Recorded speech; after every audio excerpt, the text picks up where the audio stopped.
Ada sebuah tradisi di Indonesia yang kerap dijumpai di kalangan masyarakat Jawa, Sunda, dan Madura yang berhubungan dengan Hari Rabu. Tradisi ini sudah dimulai sejak era Wali Songo dan terus dilestarikan hingga saat ini. Di salah satu daerah, tradisi ini ditandai dengan pemotongan lemper raksasa. Yap, inilah tradisi Rebo Wekasan alias Rebo Pungkasan. Yuk, kita bahas.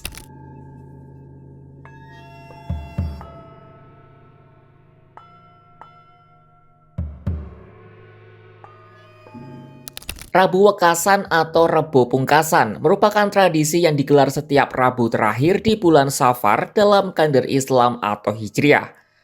Dalam kalender Hijriah, Safar merupakan bulan kedua setelah Muharram. Nah, kalau kita merujuk kalender Hijriah Indonesia yang diterbitkan oleh Kementerian Agama, Rabu Pungkasan 2024 akan jatuh pada 4 September 2024 bertepatan dengan 30 Safar 1446 Hijriah. Tapi kalau menurut penanggalan dalam kalender Hijriah Global Tunggal atau KHGT, Rabu terakhir pada bulan Safar jatuh pada 24 Safar 1446 Hijriah atau pada 28 Agustus 2024. Tradisi Rebo Wekasan sering dijumpai di kalangan masyarakat Jawa, Sunda, dan Madura. Tradisi ini tandai dengan beberapa kegiatan, seperti tahlilan atau zikir berjamaah, sholat sunnah, dan berbagi makanan dalam bentuk selamatan. Lalu, bagaimana asal-muasal tradisi Rebo Pungkasan ini?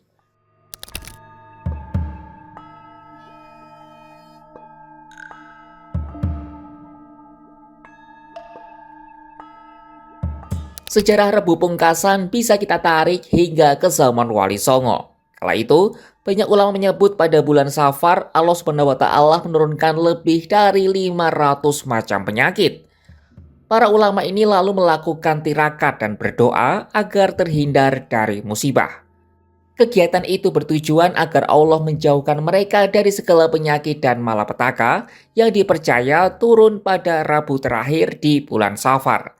Meski begitu, ada pendapat juga yang menyatakan tradisi Rebo Wekasan baru muncul pada awal abad ke-17 di Aceh, Sumatera, Jawa, Kalimantan, Nusa Tenggara, Sulawesi, dan Maluku. Namun, salah satu daerah yang paling kental dan semarak menyelenggarakan Rebo Pungkasan adalah daerah istimewa Yogyakarta, khususnya di Wonokromo, Bantul. Ada beberapa versi munculnya tradisi ini di DIY. Versi pertama, Rebo Wekasan disebut sudah ada sejak 1784. Saat itu, hidup tokoh bernama Mbah Fakih Usman, atau dikenal sebagai Kiai Wonokromo pertama atau Kiai Welit. Masyarakat meyakini Kiai Welit mampu mengobati penyakit dengan metode membacakan ayat Al-Quran pada segelas air dan meminumkannya kepada pasien. Lalu kemampuan Kiai Welit semakin menyebar hingga terdengar oleh si Sultan Hamengkubuwono pertama. Untuk membuktikan kemampuan itu, si Sultan Hamengkubuwono pertama mengutus 4 prajurit untuk membawa Mbah Fakih ke keraton. Ternyata ilmunya terbukti dan mendapat sanjungan.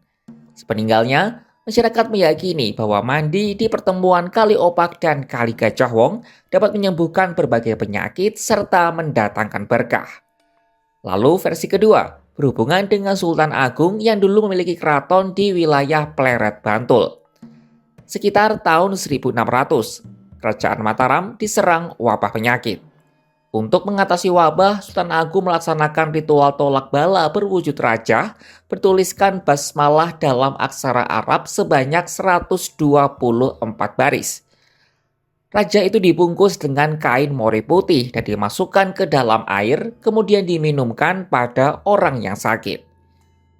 Lantaran khawatir airnya tak cukup, akhirnya Sultan Agung memerintahkan agar air dengan sisa raja tersebut dituangkan ke dalam Kali Opak dan Gajah Wong. Sementara versi ketiga sebenarnya mirip dengan versi kedua. Bedanya dalam versi ini, raja dipasang di Kali Opak dan Kali Gajah Wong. Dengan cara itu, masyarakat hanya perlu mengambil air atau mandi di kali tanpa harus mendatangi Kiai Welit selaku pembuat raja. Di Wonokromo, tradisi Rebo Pungkasan masih dilestarikan hingga hari ini. Tradisi dilakukan dengan membuat lemper raksasa yang kemudian dipotong dan dibagikan kepada masyarakat yang menghadiri acara. Acara ini sukses menyedot atensi banyak orang, tak hanya warga Wonokromo, tapi masyarakat dari luar kota juga banyak yang berduyun-duyun mengikuti tradisi ini. Nah, tiap daerah punya tradisi yang berbeda-beda dalam merayakan Rebo Wekasan. Apa saja?